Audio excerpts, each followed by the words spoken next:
Louise Hay film, Hay interview, take one.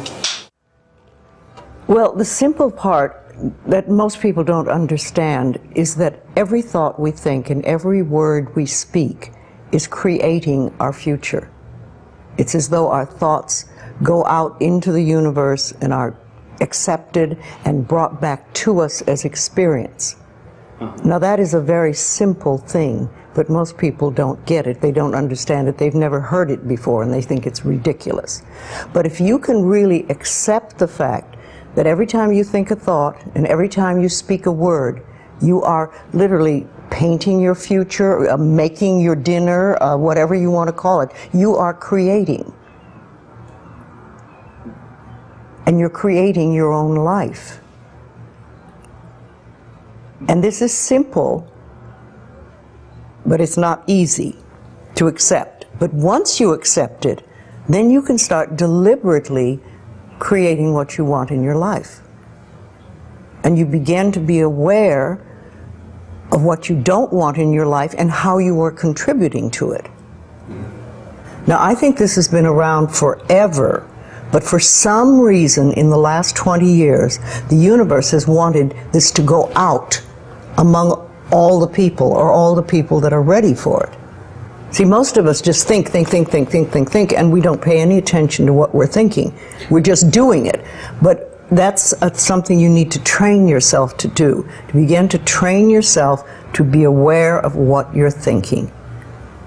And one of the ways to do that is to periodically say to yourself, what am I thinking? Would I like this thought to create my life? Would I like to have the experience that this thought could bring to me? Now, it takes a while to do that, but even if we could begin on the smallest level to be aware of our thinking, we can start to make changes. To begin with, you start by doing what we call doing affirmations, and that is making positive statements about your life that are positive. And you do them deliberately. You might do them in the morning, you might do them at noon, you might do them at night, you might do them, twice a day or whatever. But you do this and you let this become a habit. And as you start to do them, things will begin to change, maybe on a very small level. I call it getting the green lights in the parking places. I mean, they're not huge things in your life, but it can be very nice when you get 3 green lights in a row, and you're in a hurry. Doing an affirmation is either writing it down, writing it on the wall or the mirror, or using just saying it.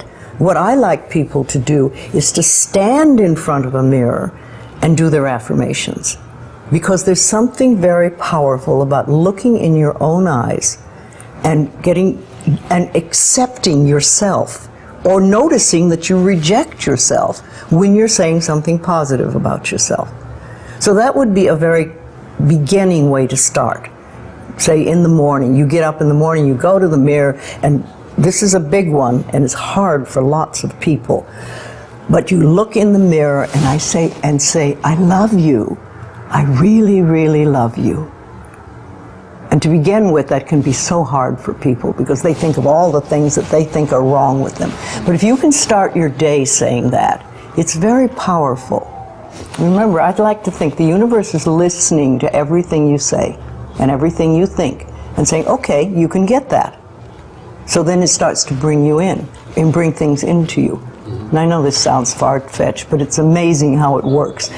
If you do a good general positive statement for yourself, the universe will figure out how to manifest that, how to bring that about in your life. So things could happen that you wouldn't expect at all, but they will happen. If you think of doing your positive affirmations is like planting a seed in the ground. It's not necessarily true at the moment, but it is something you want to have be true. So you put the seed in, and you plant a seed and you expect it to grow. Or you maybe plant 3 seeds just in case. You expect them to grow. And you don't wait 2 days and then dig in the earth and say, what's happening, what's happening? You expect that thing to grow because you know there's a law and a process. And the seed will grow if it is in the right soil and it has the right amount of moisture. Making it really a habit and doing it every day. Doing something every morning when you wake up, that's a really good time. And another good time is when you go to sleep at night. And gratitude works a lot. If just being grateful for everything. The more, I always say the universe loves gratitude. The more you're grateful for what the good is in your life, the more good you get to be grateful about. Mm-hmm. And it's like, you know, if somebody gives you a present or gives me a present and I say, oh my God, I hate that color and it doesn't fit, and you know, that person will never give me another present. Mm-hmm. But if you say, oh, it's wonderful and thank you, I really adore it, it's great, that person is probably going to want to buy you a present every time they see something they think you would like. And it's like that with the universe. The universe loves gratitude.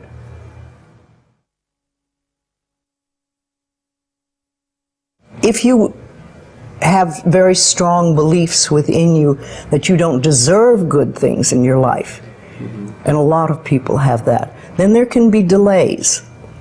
And sometimes people say, well, affirmations don't work, I've done them. But when they're doing, for instance, prosperity affirmations, and they've done some prosperity affirmations, and they say it doesn't work, nothing's happening. And I say, well, all right, how many prosperity affirmations did you do in a day? And they'll say 3, probably. And they say, all right, how many poverty affirmations did you do this day? And that could be 300, depending on where you're coming from and what is running through your mind. See, I have this, one of my thoughts about life is that only good lies before me. And I've been saying this for many years. So it doesn't really matter to me what happens in life, because I know it's going to be good. Well, there are lots of things you can do to help you become more conscious of what is going on. And because so many of our belief systems really are unconscious or subconscious, we're not aware of them. They're just things that were bred into us as we were children, is to take a little time to figure out what they are.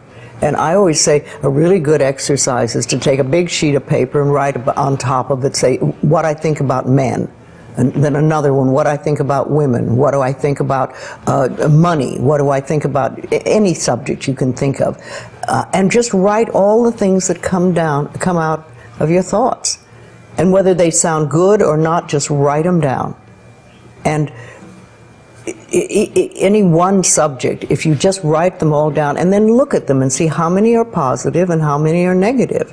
And if you can take those negative ones and turn them around, make them into positive affirmations, then you can start clearing up what you believe about, say, money that is not positive for you, and or is keeping you from bringing money in. And you can do that with lots of things in your life, so you can really begin to realize what you do believe about these things. So you can't change your thoughts if you don't know what your thoughts are. There is a law of thinking, and we are beginning to learn about it. And it is like a computer. If you have this gorgeous computer put in front of you, and you don't know what to do with it, it's a piece of junk. But if you learn the language of the computer, miracles happen. And that is what the law of thinking is. When you learn how it works, miracles happen. What you think and what you believe, it's what will come true for you. Your thoughts create your life. It's that simple. And when we can get that, we can make enormous changes.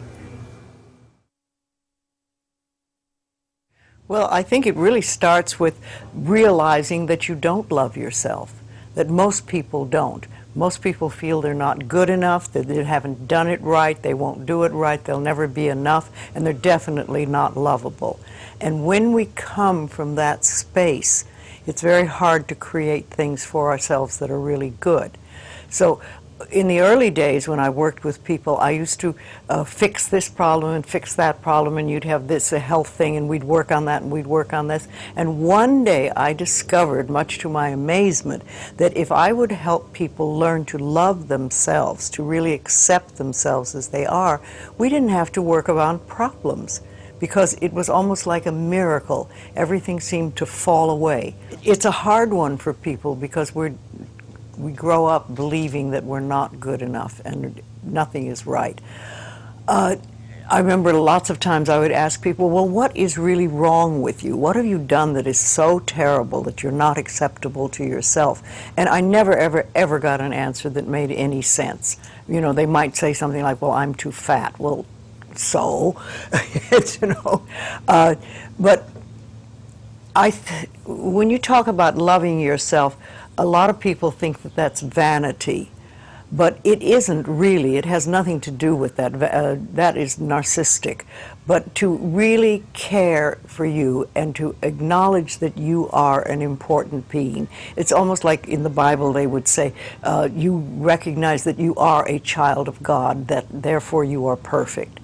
But even if you're not a biblical person, if you can recognize that you are a being that has self-worth, if you can really recognize your own worth, then you start to treat yourself differently. And I think that's what's so very important about loving yourself, is you stop beating yourself up, you stop making yourself wrong, you stop talking about how awful you are, and you stop saying things like, I'm really stupid and stuff, and you start to treat yourself with a certain amount of respect. And this makes an enormous difference, because what you give out in life is what comes back to you. So if you're giving out a feeling of, I'm okay, I'm good enough as I am, and I am acceptable, and I love life, and I love me, and you start having gratitude for yourself and for life, then life treats you differently, because you are having a different vibration that you're giving out and getting back. And that's when things really start to flow. Now, a lot of people don't realize it, but you have to practice. You just have to start it. And that's why I try to get people to do a lot of mirror work. If you look in the mirror, just simple things like looking in the mirror in your own eyes and say, I love you. I really, really love you. And it helps if you use your name, Louise, I love you. I really love you. It gets to that little child inside that has been rejected for so long, and it breaks open sort of a dam or a door or whatever you want to call it, and it's like little miracles start to happen. Lots of little good things happen, and the universe loves grateful people. The more grateful you are, the more you get to be grateful about. It's that simple. Life is really very simple. We make it enormously complicated, but it doesn't have to be. Everybody's on a journey from the time we're born till the time we leave. But when we go on a spiritual journey, it seems to be more conscious, and we begin to make conscious choices about life instead of just going on and getting up in the morning and doing our stuff and then going to bed. We begin to make conscious choices of our thoughts and our actions and even the foods we eat and things like that. And it's putting your foot on the pathway one step at a time. And some of us do very devious journeys, and we take lots of little side tracks, and we don't get very far really.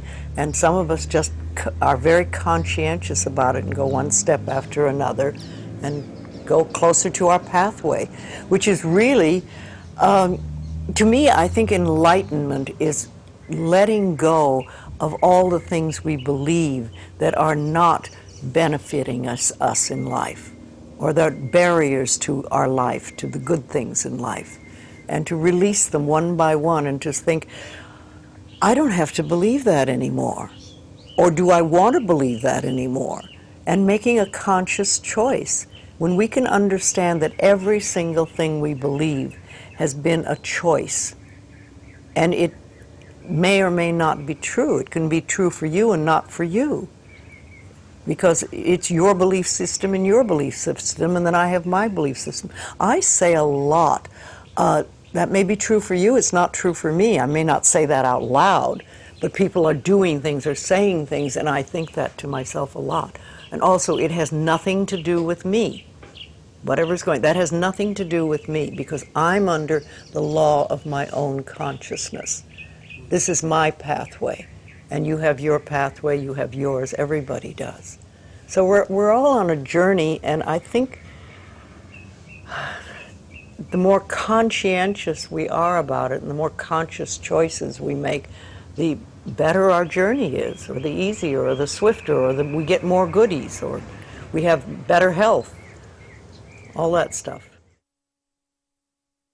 But when I was beginning to work with people in the early days, I paid very close attention to what people said. And it became a habit with me, and I still do. I listen to what people say more than, the words they're using and everything. And so often I think, oh, if you just wouldn't use those words, if you just take those 3 words out of your vocabulary, because people use negative words a lot, the same ones over and over again.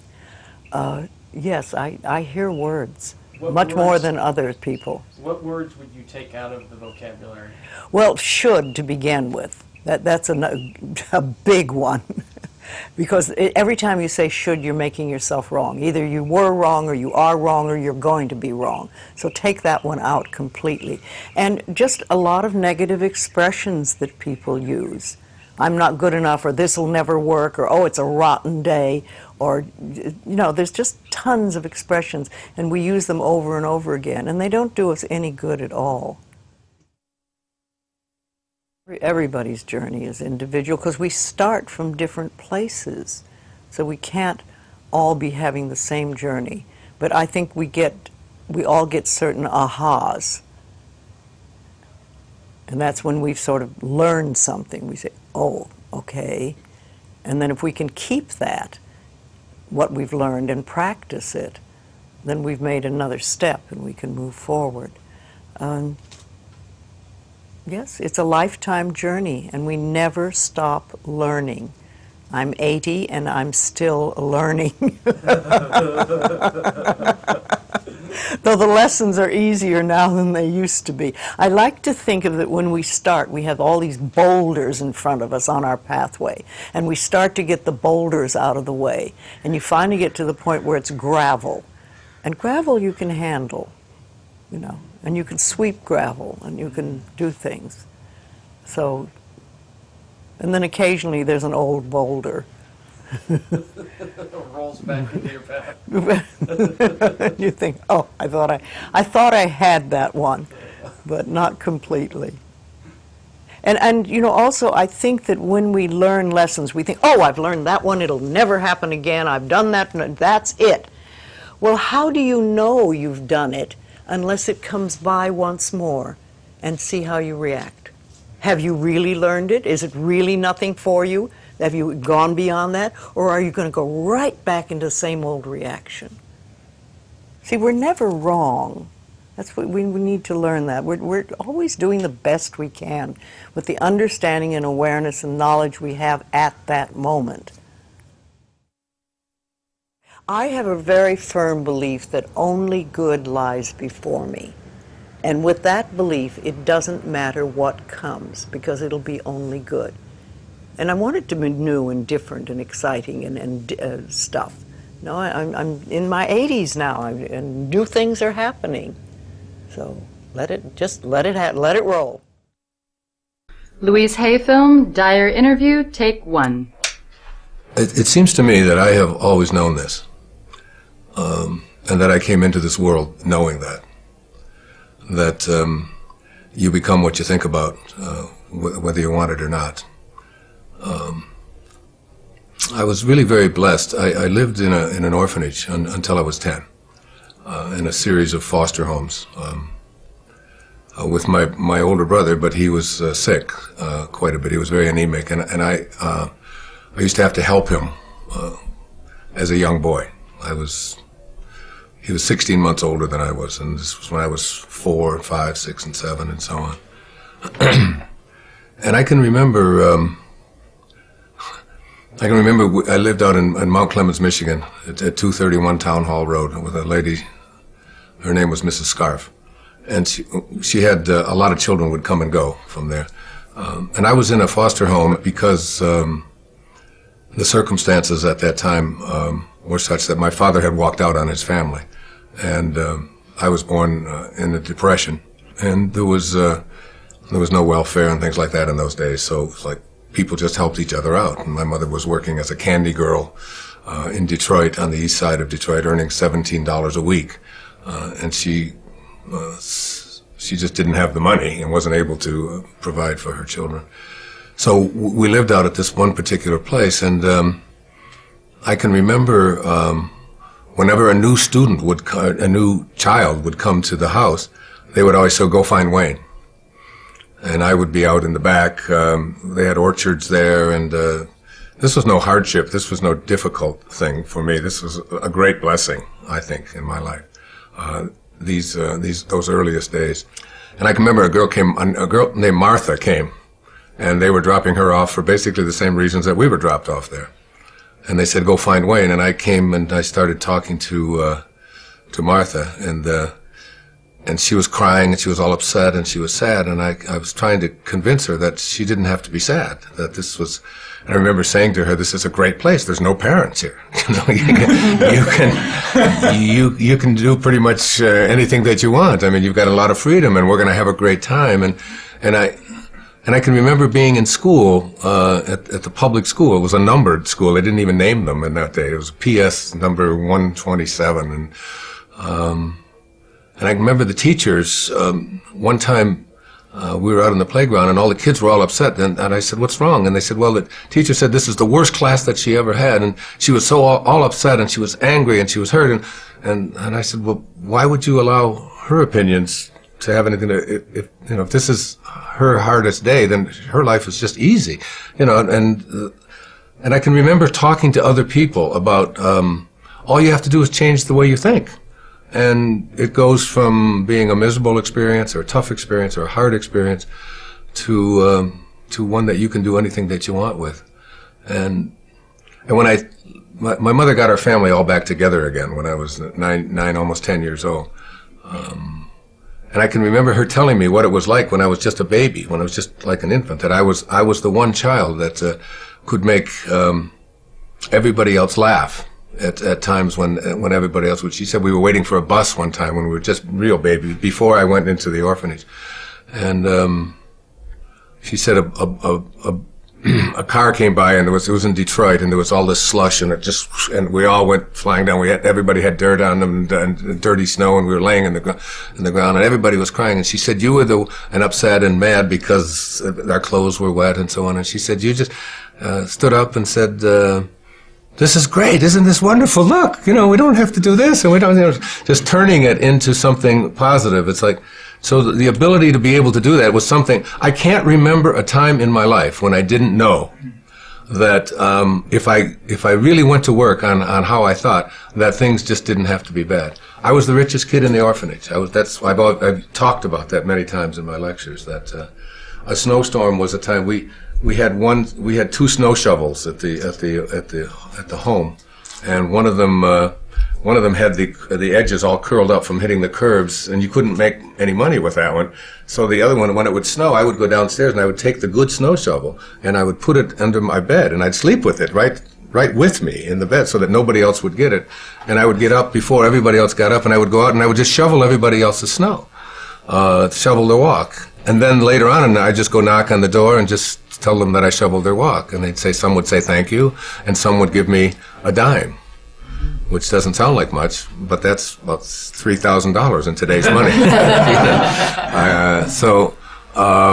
And when I found out that soda pop bottles, for example, were worth 2 cents each, that if you took them back, you could get 2 cents back, that was just like one of the great awarenesses and awakenings of my life, because I would follow people around who were drinking a Coca-Cola and say, "You almost done with that?" They said, "Well, no, I'm not." Well, just whenever you're ready, I just follow them, and then we'll walk until. And we had a coal bin where we lived because it was coal furnaces, and we filled that coal bin with soda pop bottles, and I would take it back. It was just always easy to change, and all the other kids would be not having any money and complaining about not being able to have abundance or be able to have some level of being able to buy themselves like just a little donut or a Pepsi-Cola or something. They couldn't figure it out. And it always seemed so easy to me that all you had to do is just look around and see the opportunities in anything. And it had nothing to do with whether there are opportunities there. There always are opportunities. You know, I'm 67 years old. I have never, ever been unemployed or even can't even deal with the concept of unemployment. It isn't that I've had no job. I've always had more jobs than and it isn't because I've been through all good economic times. There've been some pretty sour economic times over the last 50 years or so. I just have never known how to think any other way than, if you change the way you think about things, you can create whatever it is you want for yourself in your life. It's just a simple knowing. I mean, I've made a living talking about it. I've written lots of books about it and so on, but I have always lived it and practiced it, and I still do today. It was Thomas Troward. I don't know. He did some lectures on mental science way back in the 1907, 1908. He was from Scotland. And one of the things that he said is that the law of flotation was not discovered by the contemplation of the sinking of things. So that, you know, like before the 15th and 16th centuries, all of the ships were made out of wood. Not because iron wasn't available and steel wasn't available, but because there was a belief that wood floated. So therefore you had to make ships out of things that floated. That's literally how and then someone came along and said that it has absolutely nothing to do with what things are made out of. It has to do with the amount of water that is being dispersed. That's what determines whether something will float or not. And I think about that all the time because it's in the contemplation of what you desire that you create what it is that you want to have for yourself. It's in your willingness to contemplate it. And nothing more, according to Troward and mental science. So that I think about the Wright brothers, you know, 100 or so years ago. You know, it's like, and I said the law of flying was not discovered by the contemplation of the staying on the ground of things. So that these were two people, like for me, to figure out how to get an airplane to fly, and my limited knowledge of all of that, I would probably have contemplated the staying on the ground of things. You know, it's like, this is what happened. But there's somebody came along and contemplated the idea that if you get enough speed going and you have the right design and you get pressure underneath something like this and you get that this thing is going to lift off the other. Somebody had to contemplate that idea. And everybody who contemplated that it wasn't possible, that it couldn't work, was a part of why flying didn't take place, because there was no new law discovered in the early part of the 20th century, any more than electricity was discovered by, you know, Thomas Edison or anyone like that. I mean, the ability to have electricity has always been there. Somebody has to contemplate. So it's like in your own personal life, your willingness to contemplate yourself as a person who is capable of attracting into your life what you want, having the kind of relationships that you want, being able to have abundance where you know, scarcity always exists.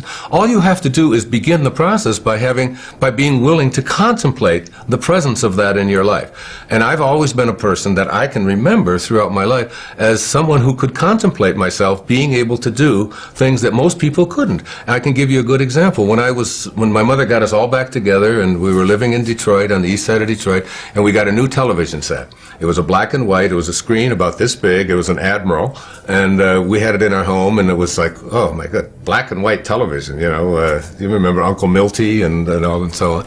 And there was a guy that was on TV, his name was Steve Allen, and he was on The Tonight Show.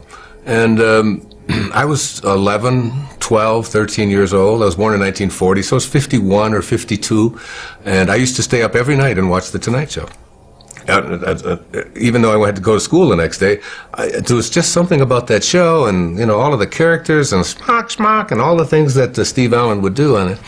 And I would come down when I would be talking the next day, and I would be telling my mother and my two brothers that when I do The Tonight Show, this is what I would say. I wouldn't have said what Louie and I say, the way reacted, how he reacted to that. I would have said this, and I used to do this, and my brothers and my mother would say, "That's just Wayne. He's just nutty. He thinks he's on The Tonight Show. He thinks he's going to do The Tonight Show."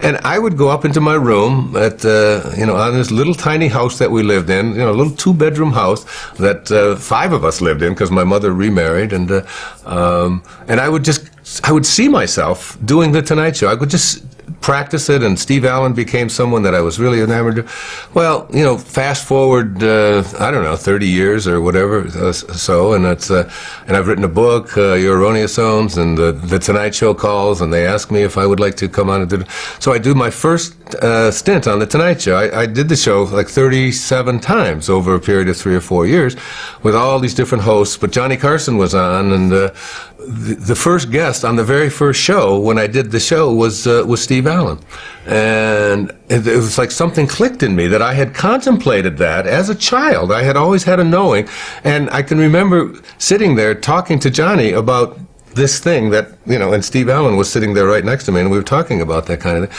So that by putting my attention on something, it wasn't some deliberate thing that I was doing, you know, when I was 11 or 12 years old that was designating that I was going to be a person who was going to be appearing on talk shows 30 years from now. It was just an awareness a willingness to contemplate myself in that kind of a place. And I think the power of contemplation is the thing that most people haven't harnessed yet. And when when you harness it in your life, there's absolutely no limit to what you can attract into your life. If you absolutely stay focused on what it is that you know you're going to manifest and attract, you're not going to do it in your time.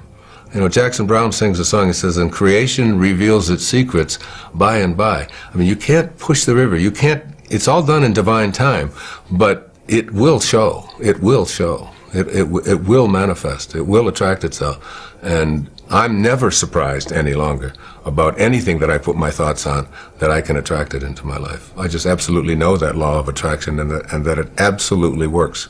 And I have absolutely no doubt about it. And I feel as if, like, before I even came into this world, when I was in the world of spirit, that I had a conversation with God. And it was God saying to me, like, what would you like to do in this lifetime? And I said, well, I'd really like to spend a lifetime teaching self-reliance, because that's truly all I've ever done since the time I was just a little boy, through all my life. I mean, I could just go through all of the things that I've done. It's been always about teaching self-reliance. And God said, it's like, you're sure you want to spend a whole lifetime teaching self-reliance? I said, yeah, that's what I want to do. And he said, well, we better get your little ass into an orphanage then. You know? Rumi said, this ancient Persian poet, brilliant, beautiful poet, he said, sell your cleverness and purchase bewilderment. It feels like bewilderment. It feels like awe. It feels like, even as I think about it now, I can feel myself tearing up behind my eyes, because only I know what is going on behind my eyeballs. It feels like so glorious and so sweet and so trusting, so knowing. You know, there's just this powerful knowing that you're not alone. There's this, you know, that it's like there's a safety, there's a sense of that you're not alone. I had this great experience years ago. There's a friend of mine. He's on KTAR radio station in Phoenix. His name's Pat McMahon, Irish Catholic guy, and Mother Teresa is to be his guest, all right, on the same day that I'm his guest. So we're in the studio, you know, and Mother Teresa comes in. Now she's about 4'10", maybe weighs 80 pounds. And she's there to talk about a homeless shelter that she slept in the night before, to tell the people of Phoenix about this homeless shelter. And I'm there to talk about a book that I don't know which one it was. It was 10, 15 years ago, so Pat tells Mother Teresa, "Is there anything that I can do for you?" And you can imagine the bewilderment and the awe that this is an Irish Catholic guy from, living in Phoenix, and Mother Teresa, a saint, is coming there, and he's just bewildered. He's beyond bewildered. He just doesn't know what to do with himself. He's just so honored, and he says, "Is there anything I can do for you? Is there anything I can do?" And she said, "No." She said, "I just came here to talk about the homeless shelter." He said, "But Mother Teresa," he said, we have a 50,000 watt clear channel station that goes in every direction." And it's like he's got his ego involved. Like we can help you to raise a lot of money for your work and your mission in Calcutta. And she said, "No, No, I'm not interested in raising money or your radio station getting a... She said, I just want to talk about the homeless shelter, that's all. And he's exasperated. And finally, and he's down on his knees. Really. And finally she says, stand up. She said, you seem so serious. She said, there is one thing that you can do. And he just stood up and he said, well, what is it? I'd do anything. She said, well, tomorrow morning, she said, get up at 4 a.m. And she said, and go out onto the streets of Phoenix and find someone who's living there, who believes that he's alone, and convince him that he's not. That's what you can do. And behind the feeling we're talking about here is this feeling of aloneness for so many people who are lost in the world, that I don't have like a connection to something greater than myself. I've come to believe that who I am is what I do, and what I have, and what other people think about me, and who I am is separate from everybody else, and who I am is separate even from what I'd like to attract into my life, that I'm separate from all the things that are missing, and I'm separate even from God, and that there's a place within me that knows that I'm not separate from any of that, that if there's no place that God is not, or that source is not, or the energy that provides, that is always giving and always creating is not, if there's no place that it is not, then it has to be in me. I know that. And if there's no place that is not, and it has to be in me, it has to be also in everything that is missing in my life, or that I think is missing. It's there too. So that in some mysterious, invisible way, I'm already connected to everything that's missing in my life through something called spirit.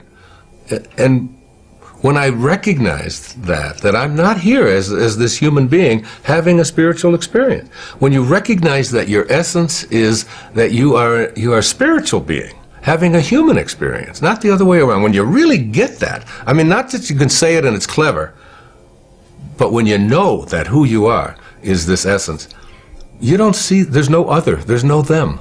There's nothing outside of you. You're connected to everyone and everything. As the Native Americans, you'd say that no tree has branches so foolish as to fight among themselves. Living the Tao Te Ching, this 2,600-year-old, some people call it the greatest, the wisest book ever written. It speaks so much about relationships.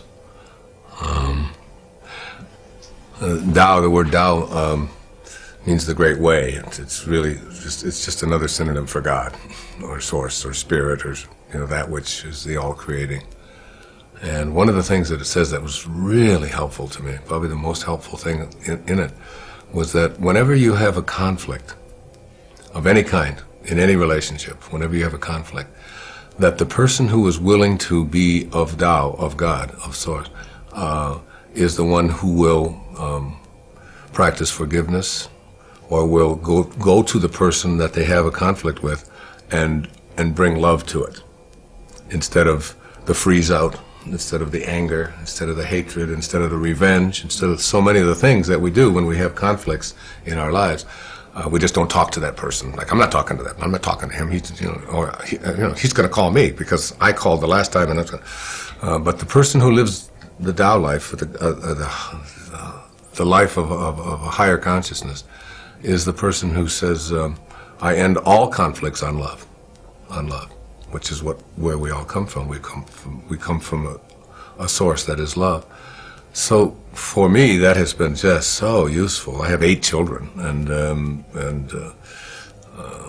that's been just extraordinarily helpful for me to be in a relationship where I can always be of love, where I can just, and so then you don't even, conflicts become something that are no longer present, because conflict requires two-ness.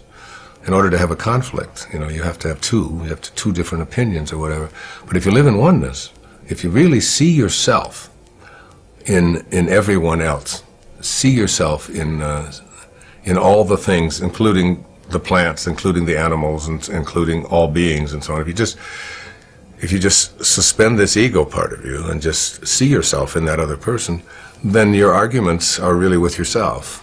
and your hatreds are really about yourself, and you begin to really see that I don't have to project anything onto anyone else that isn't what I choose to be. You do U-turns in your life. I've done U-turns in my life, and it's having the curiosity, it's having the willingness to say, this isn't working for me. You know, it's like you get bit by a snake, and you're bit, okay? So, but the bite doesn't kill you. You're still there, you know? You don't die from a snake bite. You don't die from you don't get hurt from what somebody else does to you. It's the venom that continues to pour through your system after the bite. That's what causes difficulties in relationships and so on. And when you recognize that to be angry, to be full of revenge, I mean, I could bring anybody in this crew in here and do a muscle test with them and ask them a question to hold your arm out to hold your arm out like this, and think about somebody who's abandoned you or abused you, who did something that you didn't like, who borrowed money from you and didn't pay it back, who walked out on you, someone that you hate, and just for a moment, hold your arm out as hard as you can. I'm going to put 2 fingers right here, and I'm going to push down, and you think about getting revenge. You just think about, even if you don't want to do that, just think the thought of, I'm going to get even with that bastard for what he did or what she did. I'm going to really get even with him, and you push, and that you find out that they have no strength when you think a thought of revenge. There's no strength in that. Kinesiology, say a very simple test. Then if I say to yourself, okay. I have somebody that. Okay, sit down. All right, here, come over this way. Okay, just put your arm out. Like here? No, over here. Over here? Yeah, just hold this. Okay. Okay. Now, I'd like you to think of, first of all, tell me your name. Michael. Michael what? Gorgian. Is that the truth? Yeah. Tell me you're telling the truth. I'm telling you the truth. My name is? Michael Gorgian. And that is the truth? Okay, That's resist me as hard as you can, okay? And I'm going to just push down, okay? So that's the truth. Now, for just 1 second, just make up a name. But tell me that it's the truth. I want you to lie to me. What is your name? My name is Ron Garcia. My name is Ron Garcia. Is that the truth? Yes, that's the You're truth. You're telling me the truth? That's the truth. Say it again. My name is? My name is Ron Garcia. And that is? The truth. Hold that thought. Hold that thought. You see the shift? Can you see a change in you? Mm-hmm. Can you see a slight change in you? Yeah, okay, you're I strong. felt that. Okay. Yeah. Now I'd like you, I'm just doing that for a little bit. Yeah. Okay, now I'd like you to think about someone. I'd like you to move over this way. There we go. I'd like you to think about someone in your life that abused you, abandoned you, that did something without any details. I don't want to know any of the details. Yeah.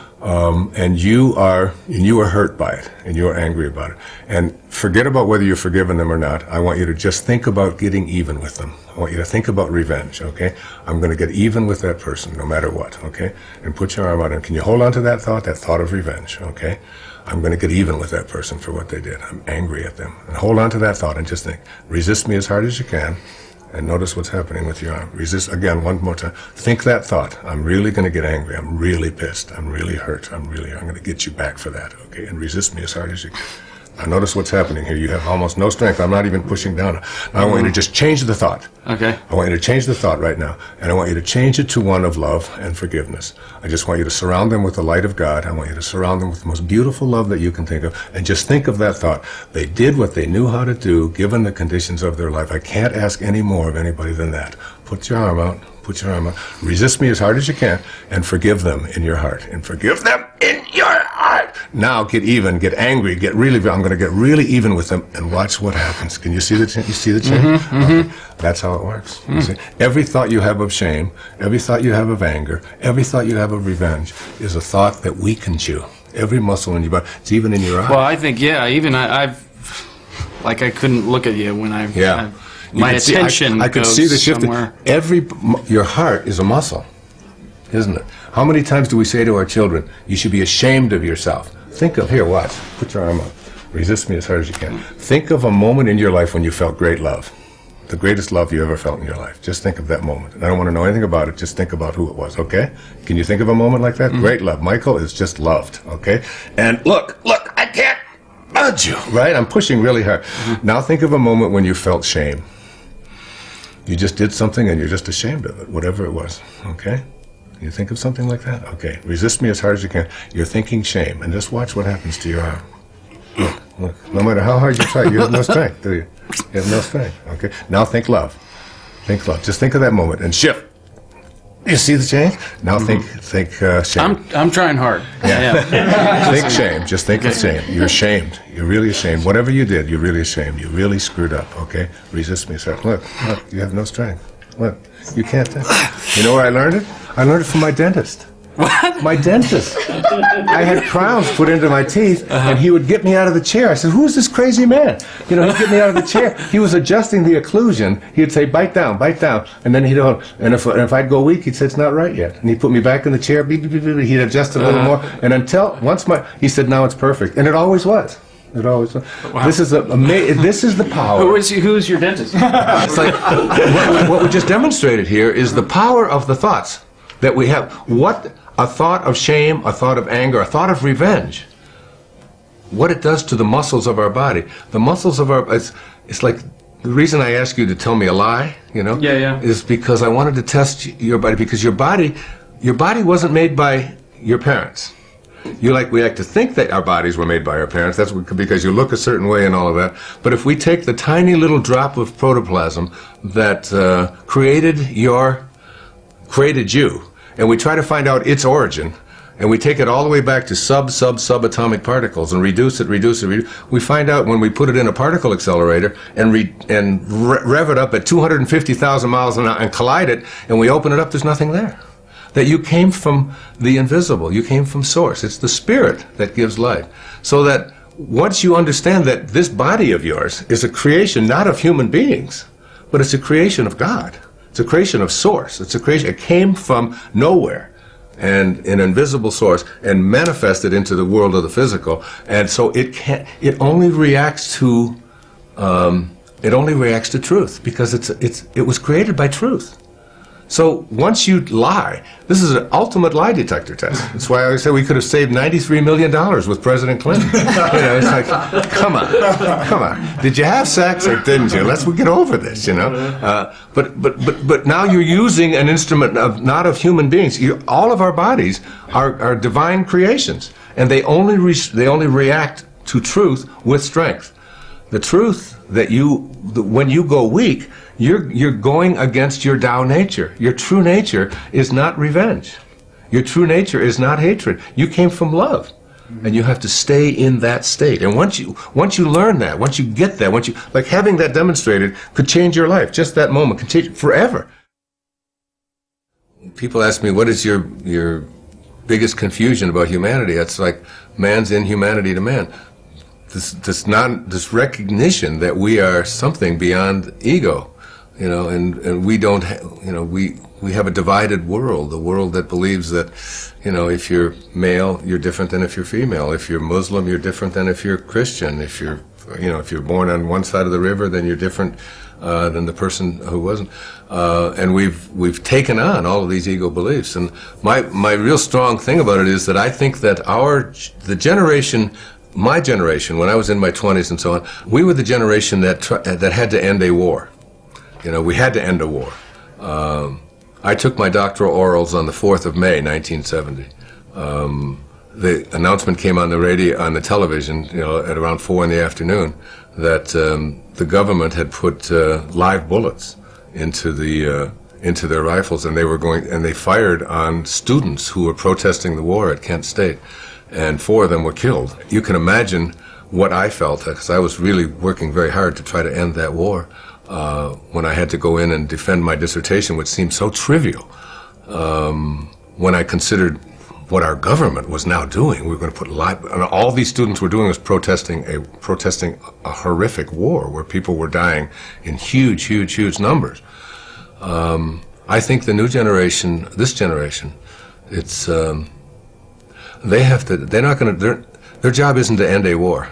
It's to end war. It's to end the concept of war.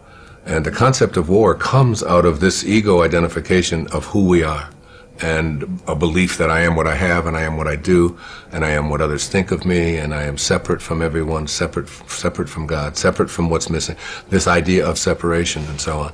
And we will inch by inch move towards a place where people will begin to recognize their connection to each other rather than their separation, or we'll have to just start all over. We'll have to start it over. As Einstein said, if the next war that is fought, he said, after this one will be fought with, with sticks again. We'll have to start all over again. We'll have to start all over. And it's really about slaying this ego, this massive ego thing. You can see it in our foreign policy. You can see it in the way that we treat it. You can see it on television. You can see it in all of the ads that you see for having to take pills for everything. And that's what I feel my work is about. What my life is about now is ending the concept of hatred and separation.